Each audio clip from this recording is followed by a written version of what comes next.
días a todos.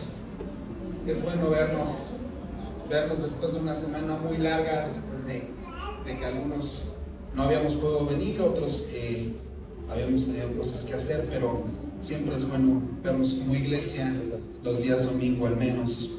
Vamos a continuar reflexionando entonces en esta serie de sermones titulada ¿Qué es la iglesia? Para esto estamos meditando en el libro de Efesios. Es una carta que no solo nos muestra el glorioso propósito de Dios en la redención, sino que también nos revela la identidad, la misión, la unidad y el destino de la iglesia.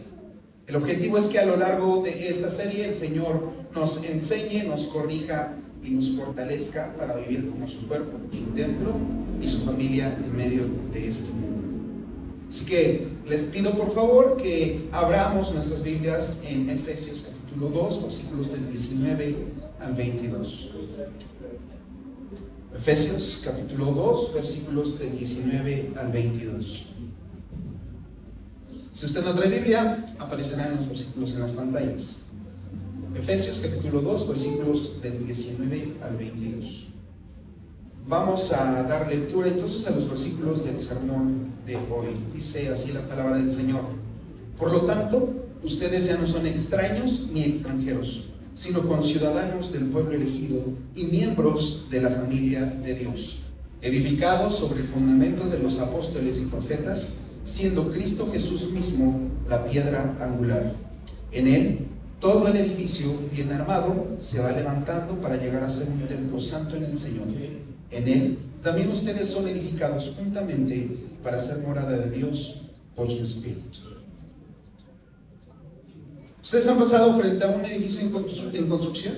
¿Cómo se ve? Hay ruido, gente trabajando, hay polvo, hay tierra. Y también tenemos que estar conscientes que todo eso tiene un propósito, ¿no es cierto? No es una casualidad. A simple vista, cuando está en construcción no parece un hogar, más bien parece que está en ruinas, pero sabemos que hay planos y en esos planos se sabe cómo se va a ver al final. La iglesia es exactamente eso, es una obra en construcción. Y tú y yo, si estamos en Cristo, somos parte de este proyecto.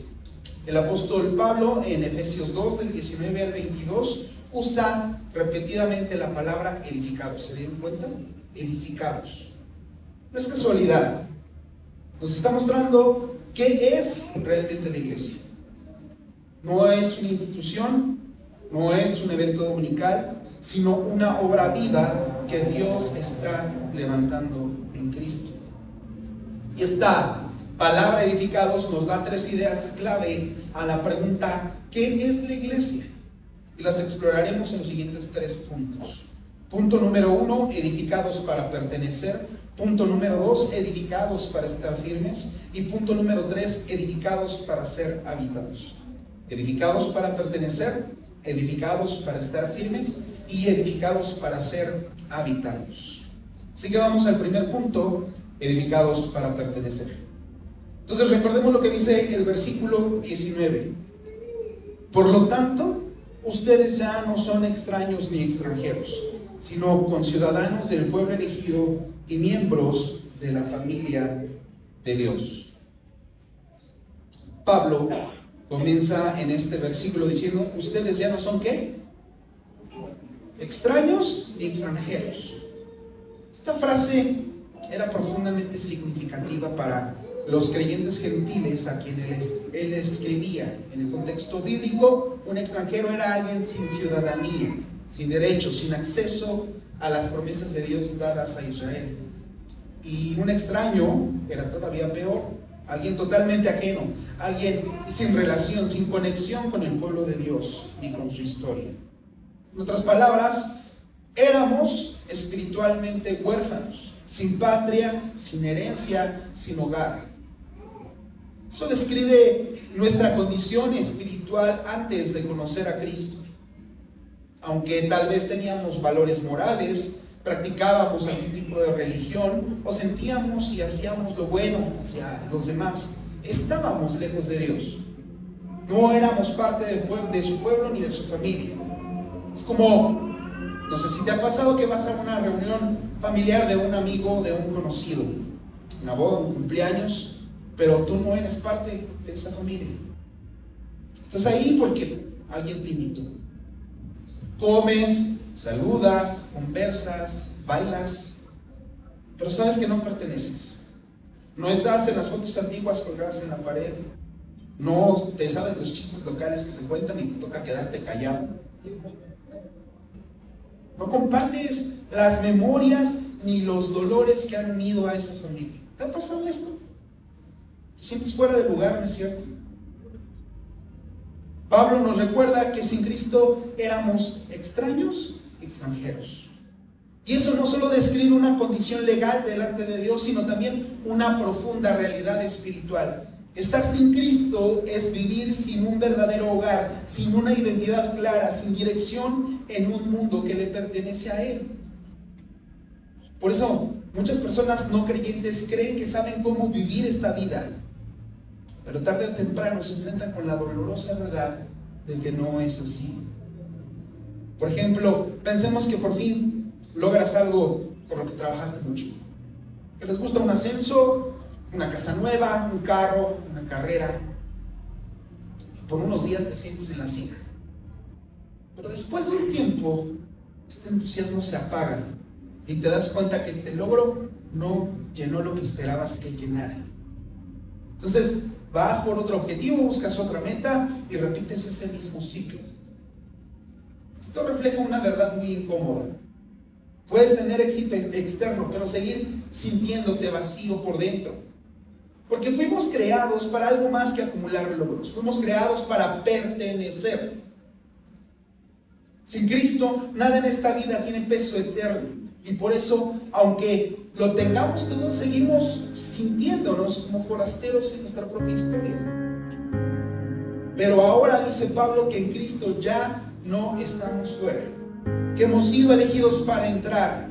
Por su sangre Jesús no solo reconcilió al hombre con Dios, sino que derribó el muro que nos separaba. Ahora no somos forasteros espirituales, sino algo más profundo. Ahora hemos sido hechos miembros de la familia de Dios. Ya no entramos como visitantes, ahora entramos como hijos. ¿Y qué nos hizo parte de esta familia? No fueron nuestros buenos valores, ni nuestra buena conducta, ni que somos muy exitosos, ni que somos muy guapos, ni que somos muy buena gente.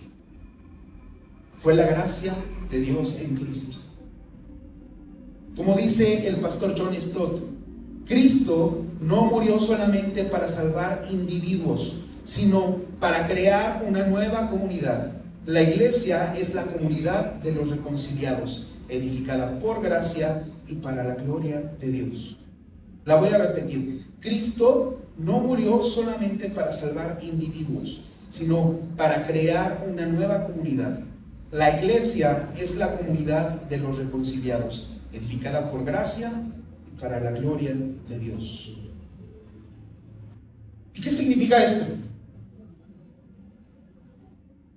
Que ahora compartimos una misma ciudadanía espiritual con todos los redimidos. Como en una nación donde todos los ciudadanos tienen derechos, tienen responsabilidades y tienen una identidad común. Ahora nosotros también formamos parte del reino de Dios junto a todos los que han sido salvos por gracia. Ya no estamos solos, ya no eres de afuera. Tienes un pueblo, tienes un lugar, tienes un rey.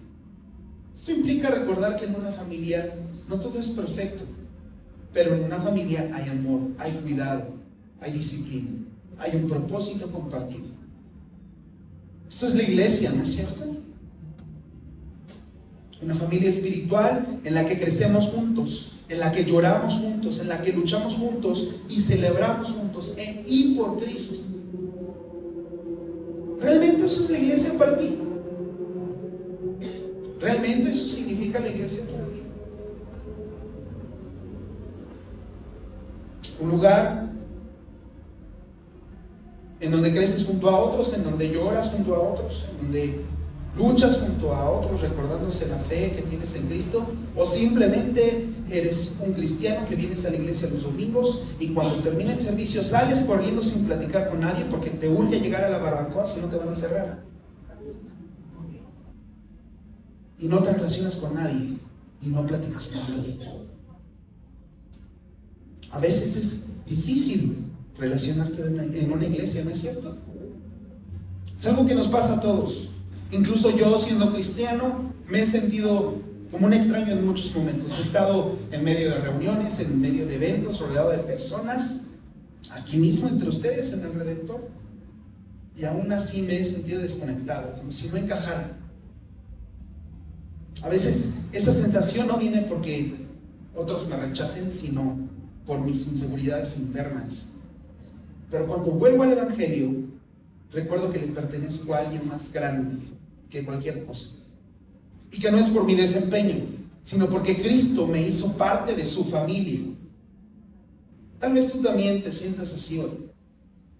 Extraño, desconectado, como si nunca terminaras de encajar. Pero quiero que sepas hoy lo mismo que Dios me recuerda a mí cada vez que me siento de esta forma. En Cristo tienes un lugar real. No eres un invitado temporal. Eres familia, eres una piedra viva en lo que Él está edificando. Ser parte de la familia de Dios significa que Dios es verdaderamente nuestro Padre, no solo por creación, sino por redención. No estamos huérfanos espiritualmente, Él nos ha adoptado por amor. Y si ahora somos parte de su familia, hijos adoptados por gracia, no podemos quedarnos como piezas sueltas. Tenemos que entender que como iglesia nos necesitamos unos a otros. Una familia necesita un hogar donde crecer, un fundamento firme sobre el cual ser edificada. Ese fundamento no es otro más que Cristo, la piedra que sostiene toda la casa que Dios está elevando. Por eso vamos al segundo punto: edificados para estar firmes. Entonces leamos lo que dice el versículo 20. Edificados sobre el fundamento de los apóstoles y profetas, siendo Cristo Jesús mismo la piedra angular. Entonces, cuando Pablo dice que somos edificados sobre el fundamento de los apóstoles y profetas, está usando la imagen de una construcción sólida. En el mundo antiguo y aún en el mundo de hoy, nadie comienza construyendo una casa por el techo, ¿están de acuerdo? Todo se empieza por el fundamento. Si el fundamento es débil o está mal puesto, entonces la construcción corre el riesgo de vencerse, de caer. Lo mismo pasa con la iglesia y con nuestras vidas.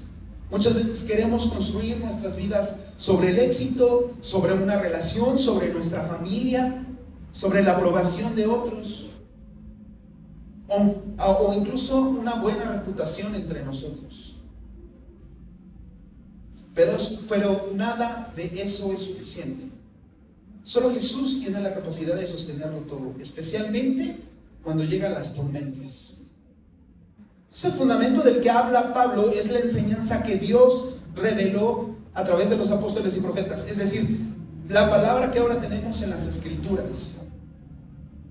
Lo que ellos anunciaron no fue una religión más, sino el mensaje de salvación centrado en Jesús. Y por eso sobre ese fundamento la iglesia es edificada. Pero Pablo va más allá. Dice que Cristo Jesús es ¿qué? La piedra angular.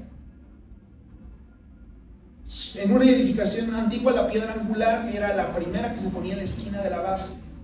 Todas las demás piedras se alineaban y apoyaban en ella. Era la referencia que marcaba la dirección, la forma y la estabilidad del edificio. De la misma manera, Cristo es la base y la medida de todo lo que somos como iglesia. No somos construidos sobre tradiciones humanas, ni sobre preferencias culturales, ni sobre líderes del gobierno. Nuestra única piedra angular es ¿quién? Es Jesús, es Cristo. Su obra, su muerte, su resurrección, su enseñanza, su poder. Si sacamos a Cristo del centro, todo se desmorona. Como dijo el teólogo Juan Calvino, Donde quiera que se predique fielmente el Evangelio, allí está la iglesia. Si Jesús es el centro, la iglesia crece con estabilidad. Si no, simplemente estamos jugando a construir castillitos de arena. El reto principal de un cristiano es, al ser edificado en Cristo, es depositar nuestra confianza en Él. Y esto no solo se trata de recibir estabilidad por confiar en su obra, sino también ser transformado para encajar en el diseño de Dios. En otras palabras, no se trata de que Cristo se acomoda a nuestras ideas, a nuestros sueños o a nuestros deseos, sino de que nosotros seamos ajustados a Él.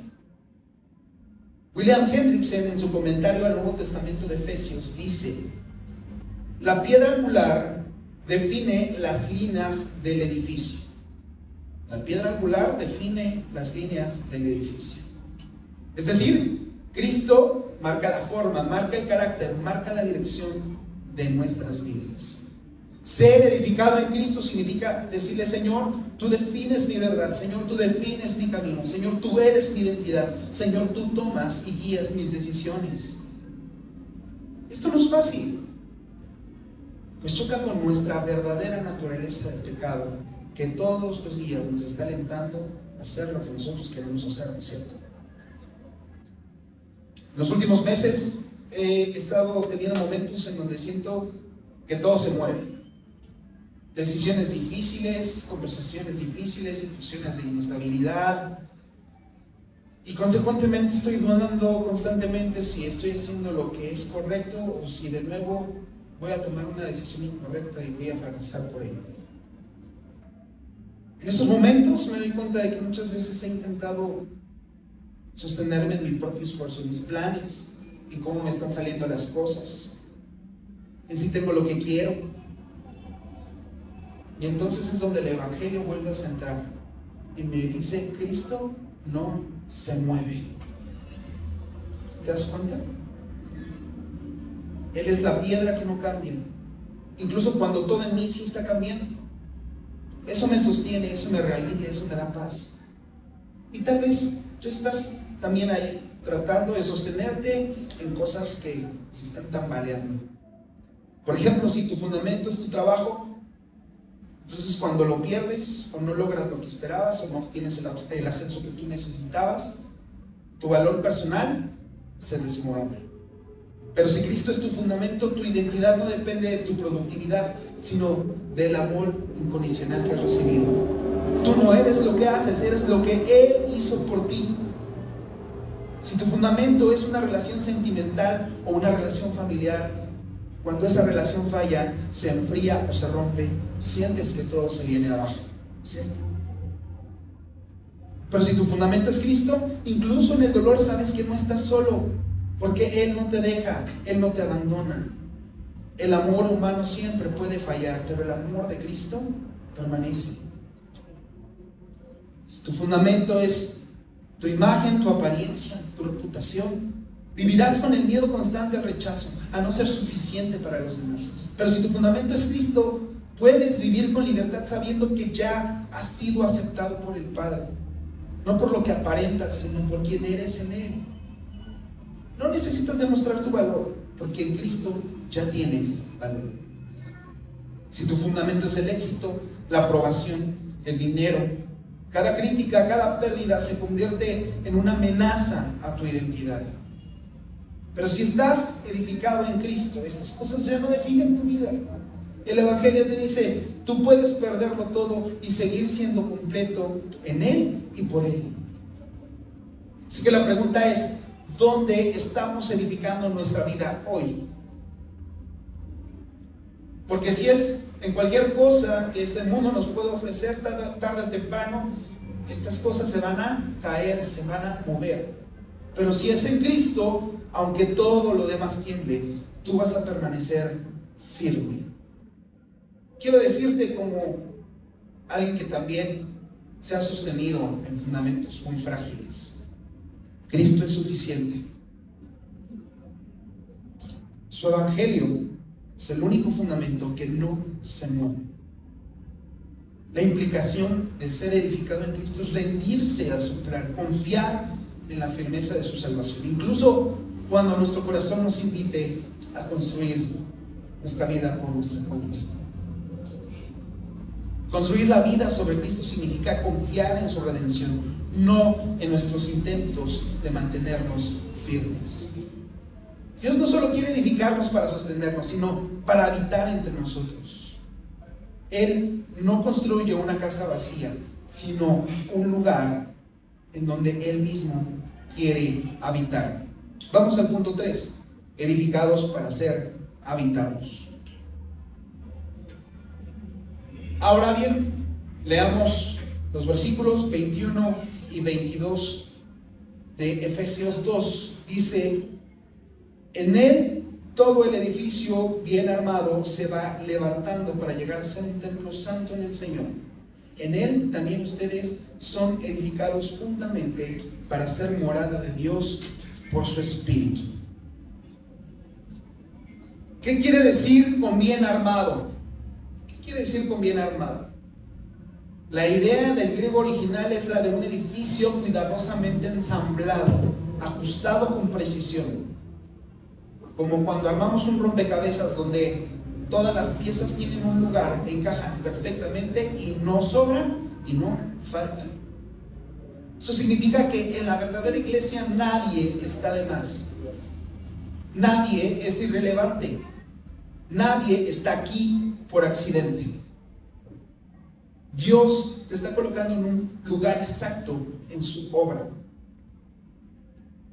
Pero el edificio no está terminado. Dice que va, ¿qué? ¿Qué dicen las escrituras? Que va creciendo, ¿no es cierto? Es un proceso. Pablo nos dice que no nos dice que ya somos un templo perfecto, sino que vamos siendo edificados para llegar a ser un templo santo. Esto significa que como iglesia aún estamos en construcción. Dios está obrando en nuestras vidas, Dios está puliéndonos en carácter a través del trato con nuestros hermanos, alineando nuestras motivaciones, moldeándonos juntos como una comunidad. Pero es importante recordar que no nos moldea como individuos sueltos.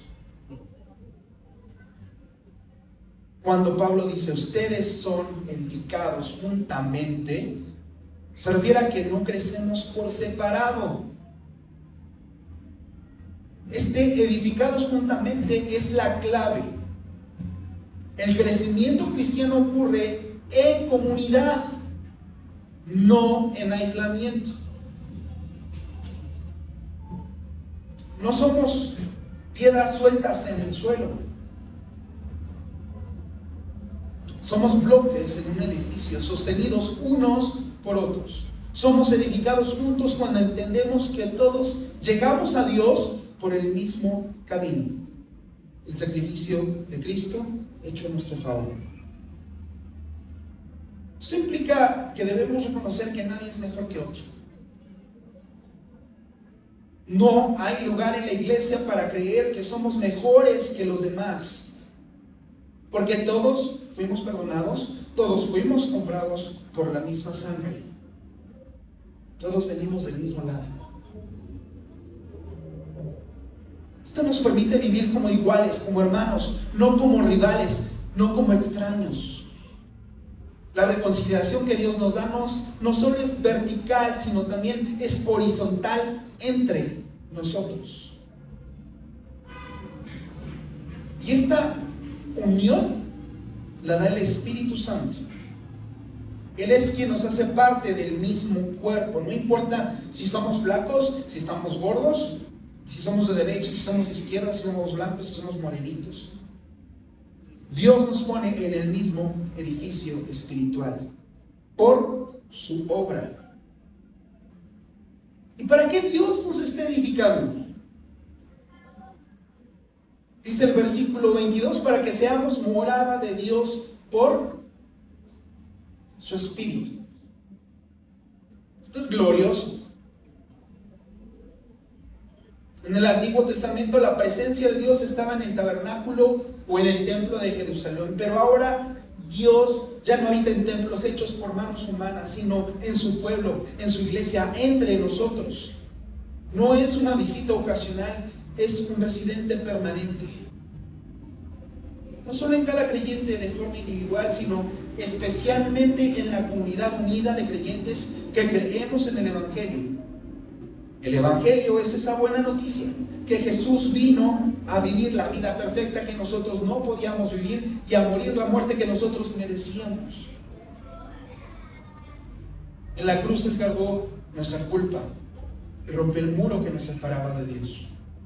Luego resucitó para darnos vida nueva. Y ahora, por medio de esa fe, nos hace parte de su pueblo y pone su espíritu en nosotros. Así que, al ser edificados como morada de Dios, significa que ahora vivimos en una relación real con Él, como parte de su familia, como parte de la comunidad donde Él está actuando. Eso significa que Dios está con nosotros, en nosotros y entre nosotros. Así que, al ser edificados como morada de Dios, significa que ahora vivimos en una relación real con Él, como parte de su familia. Como dijo el pastor John Piper, la iglesia no es un club religioso donde vamos a ser entretenidos. Es el lugar donde Dios está presente, edificando su casa con personas como tú y yo. Repito la frase, la iglesia no es un club religioso donde vamos a ser entretenidos. Es el lugar donde Dios está presente, edificando su casa con personas como tú y yo. Entonces, ¿cómo se vive una vida en comunidad cuando somos edificados juntos como morada de Dios? ¿Qué leímos? ¿Qué vimos en la lectura bíblica? Hechos 2, ¿no? Vemos a la iglesia primitiva viviendo esto con intensidad, con sencillez. Y no eran solo asistentes al templo los domingos 2 horas. Eran una familia espiritual viva. Dice el texto en el versículo 42 de Hechos 2 que perseveraban en la enseñanza donde los apóstoles perseveraban en la enseñanza de los apóstoles y en la comunión, en el partimiento del pan, en la oración. En el versículo 45 dice que vendían sus propiedades y sus posesiones y compartían según la necesidad de cada uno. En el versículo 46 dice que comían juntos con alegría y sencillez de corazón. No era un club exclusivo, no era un evento de 1 hora los domingos, era una comunidad donde Dios estaba presente, transformando relaciones, prioridades, transformando corazones. Y eso puede verse en cómo se debe vivir la comunidad en la iglesia hoy.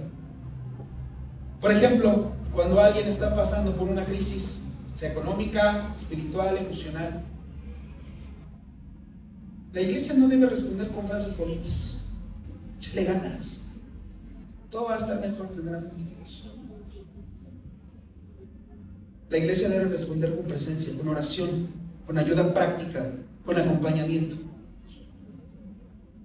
Vivir en comunidad tampoco significa solo quedarnos a tomar café al finalizar el servicio o pensar durante el sermón que voy a comer un rico pan que me sirven todos los domingos, sino también significa participar en las actividades de la iglesia, en los estudios, en los grupos pequeños, en la oración de los miércoles.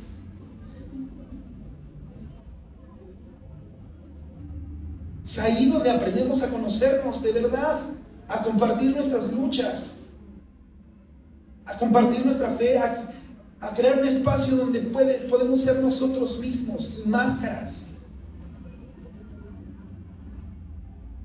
Cuando los dones espirituales se usan no para lucirse, sino para servir. Cuando alguien enseña con paciencia, cuando otro aconseja con amor, cuando otro sirve en silencio en lo invisible, todos edificando a todos. Cuando alguien cae y la comunidad no lo juzga, no lo aplasta, sino que lo restaura con verdad, con compasión, con fidelidad. Eso no lo hace un club social. Lo hace una familia donde habita el Espíritu de Dios. Una iglesia así no se construye con programas, sino con personas dispuestas a vivir como una familia espiritual. Como dice el pastor John Stott, la iglesia es la nueva sociedad de Dios que vive bajo su gobierno, disfruta de su presencia y refleja su carácter. Entonces, ¿cómo podemos pasar de ser una iglesia que parece más un club social a una familia? La respuesta no está en esforzarnos más, la respuesta no está en crear estrategias para convivir más, la respuesta no está en fingir unidad. La respuesta está en volver al Evangelio una y otra vez. Porque solo el Evangelio nos recuerda que venimos del mismo lugar, que estábamos lejos de Dios y que todos fuimos acercados por la misma cruz. Cuando entendemos que Cristo murió no solo para salvarnos individualmente, sino para unirnos como un solo cuerpo, como una familia redimida, entonces los demás dejan de ser extraños o asistentes y comienzan a ser hermanos. Solo el Evangelio puede formar una comunidad donde el amor es real, donde el perdón es posible, donde la obra de Dios es palpable. Porque eso es lo que hemos recibido de Cristo y ahora estamos capacitados para ofrecer a los demás. Entonces, podemos concluir que la iglesia es un edificio espiritual en proceso, en donde somos edificados en una identidad, en una nueva identidad de extraños a familia, en donde somos edificados sobre un fundamento sólido que es Cristo, la piedra angular, y somos edificados como morada viva donde Dios habita por su Espíritu. Y todo esto no por esfuerzo humano, sino por gracia. Porque el lugar donde Dios habita no es en los fuertes, sino en los quebrantados que han puesto su confianza en Cristo. Ese es el llamado hoy del Evangelio. Ese es el privilegio de ser iglesia. Vamos a orar. Señor nuestro Dios, te damos gracias, Padre, porque aunque fuimos extraños y lejanos, en Cristo nos has hecho parte de tu familia. Perdónanos, Señor, por las veces en que hemos querido vivir esta fe como espectadores, esta fe como personas individuales, por cuanto hemos buscado sostenernos en otros fundamentos que no son Cristo, por cuanto hemos visto a la iglesia como una carga y no como un regalo. Restaura nuestra visión de lo que significa ser tu iglesia. Ayúdanos, Señor, a rendirnos con humildad a tu obra, a confiar en tu dirección y a comprometernos con tu pueblo, no solo de palabra, sino verdaderamente con nuestras vidas. Edifícanos, Señor, para tu gloria, y haznos crecer como una iglesia viva, centrada en Cristo, fundada en tu palabra y habitada por tu Espíritu. En el nombre de Jesús, nuestra piedra angular, oramos. Amén.